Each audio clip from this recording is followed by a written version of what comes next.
Hey there, I'm James. Welcome back to my channel. I'm so glad you're here because today we're going to talk about one of my favorite low maintenance houseplants, the Aglaonema. I'm a really big fan of these plants. I mean, they just come in so many different varieties. I mean, look at these lovely leaves, the lovely variegation on them, the red hues in this, the light blues and soft grays in this one.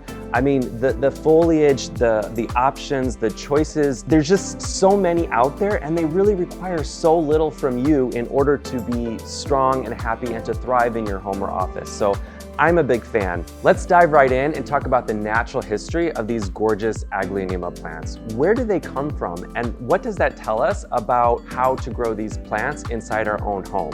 Well, they come from the tropical rainforests of places like Southeast Asia, Indonesia, southern China, think that region of the world.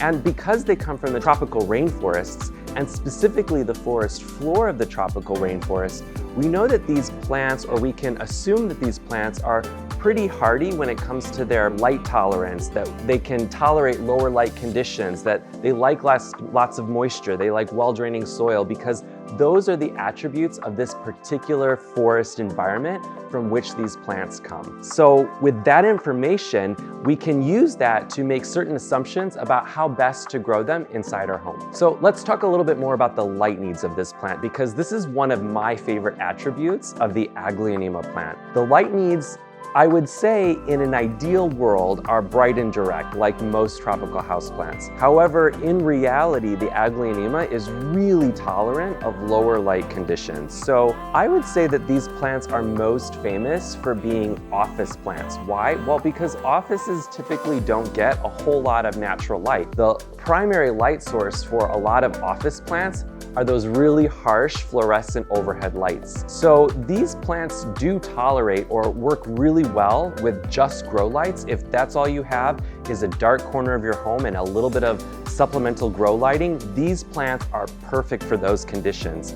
If you do have some good natural light, I would say a north-facing window or an east-facing window is probably going to be exactly what this kind of plant needs to have just the right amount of light, because like I said, they can tolerate those lower light conditions, whereas a lot of other houseplants really need that bright tropical sun. These plants are perfectly happy in that lower light condition. Now, when it comes to watering your Aglaonema plant, these plants are just as forgiving as they are when it comes to the lighting conditions that they need. Now, they don't like to sit in soggy water and they don't like to dry out for too long, ideally.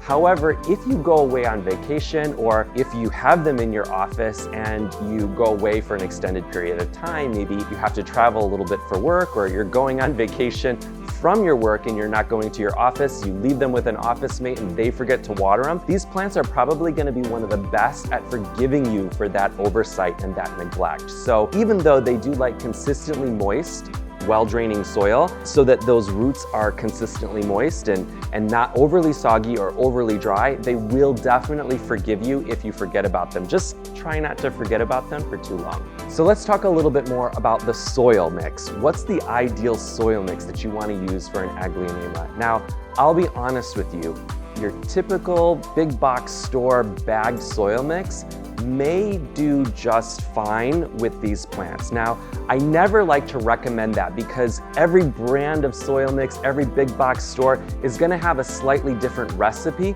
And I just think that those soil mixes really aren't ideal for most plants. And actually, I don't think they're ideal for Aglaonema.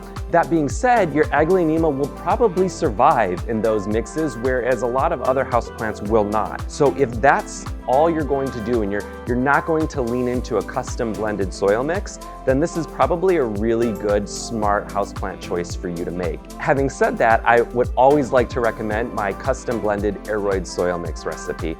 This aeroid soil mix recipe is the closest at mimicking those rich, tropical rainforest-like soil conditions from which these plants come from. So it's well draining, it's also rich and holds on to moisture long enough for these plants to be able to take all the water and energy that they need from the soil, but not sit and start to rot or dry out for too long. So I recommend my aeroid soil mix recipe. However, that being said, they may survive in your typical big box store soil mix. Now let's talk about temperature and humidity.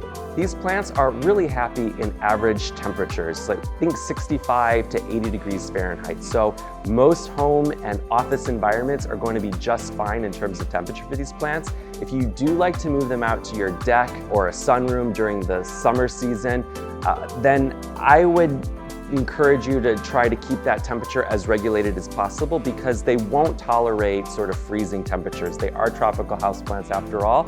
They need to stay above that minimum of 60 to 65 degrees ideally, otherwise they will start to show signs of stress. Now, having said that, I have left these out on my balcony for temperatures below that 60-degree mark, into the 50s, even into the 40s. And for a very short period of time, these will tolerate just about any temperature over that freezing mark. But that key is a very short period of time, because for an extended period of time, those colder temperatures will be very stressful and you're likely to get bugs or plant pests, root rot issues, that sort of thing. I'll also add that in those lower temperatures, you probably can cut back on watering this plant. They're just not as thirsty.